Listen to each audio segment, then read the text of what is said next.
Believe it or not, choosing the more confusing interpretation of Bible verses is the rule in Bible scholarship.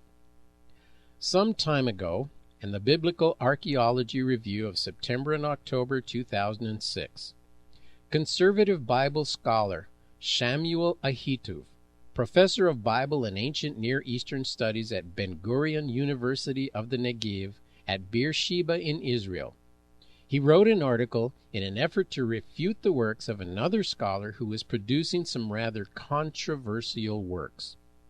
Professor Ahituv stated that the efforts of this controversial scholar were invalid because the scholar had violated the principle of biblical text interpretation known as lectio difficilior.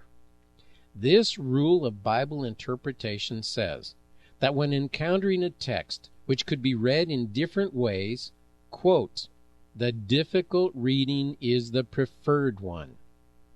In other words, biblical scholarship rules say that the more difficult translation is preferred over the more logical translation because it is more miraculous and more revealing of the Lord's mysterious ways. So logic does not count in Bible translation. The more mysterious and actually more confusing translation is the right one.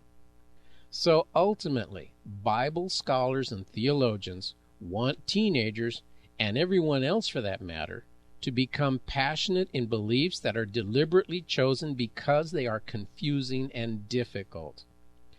How does that work? How can we be expected to embrace confusion with passion? How does that make sense?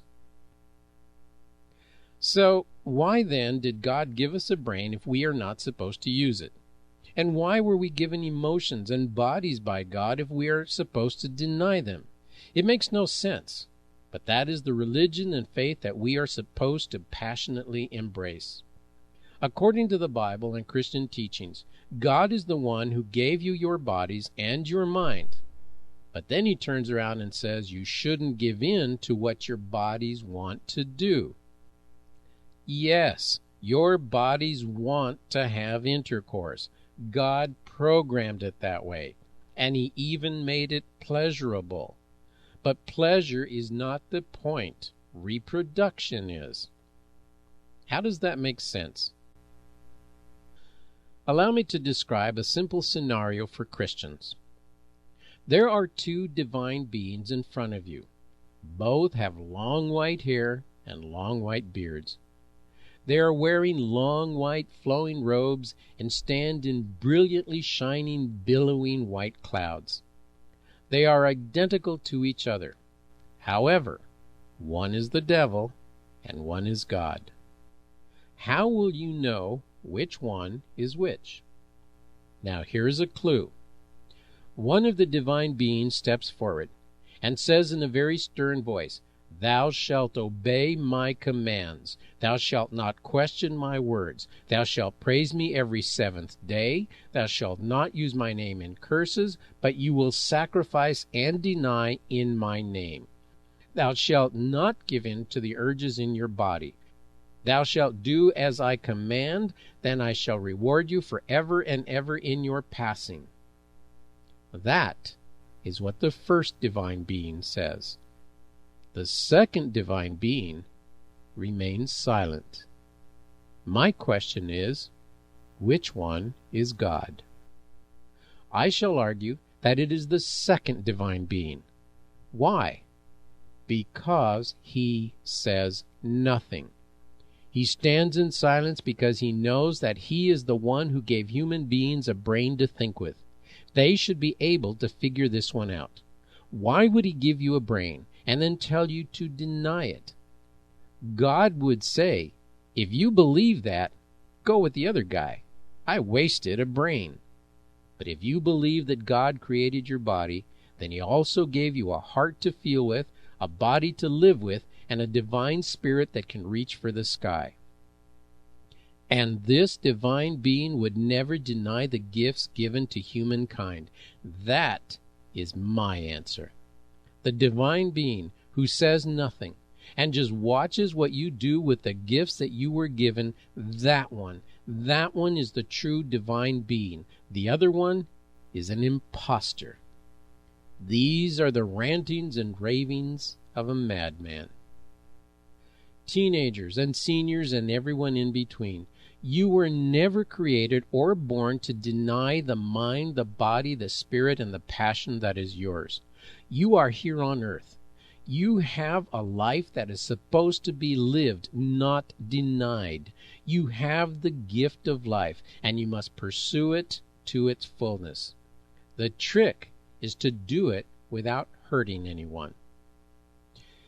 You have been given a mind to think with. I will argue that the true divine being wants you to use your mind. Challenge the so-called truths of science, of medicine, and of religion. Those individuals who have contributed to the advances of humankind in the past have used their minds to challenge the long-held standards. They questioned the science laws of their times, and they challenged the medical standards of their time. And by doing so, they changed the world. Now it is time to use our minds to challenge the thou shalt nots of religion. We must use our minds. We must challenge the theologians who say that we cannot understand the divine, and we must challenge the scientists who say there is no divine. I shall argue that they are both wrong, that there is a divine, and we can understand it. We can embrace it, and we can become one with it, but not by accepting the so-called truths that both science and religion are imposing on us. We can and we should use our minds to challenge and question everything. Everything. You have been given a heart to have feelings with. You have been given the ability to love and the ability to hate. The major religions of our time tell us that we should not hate. We should not be judgmental. That is absolutely absurd.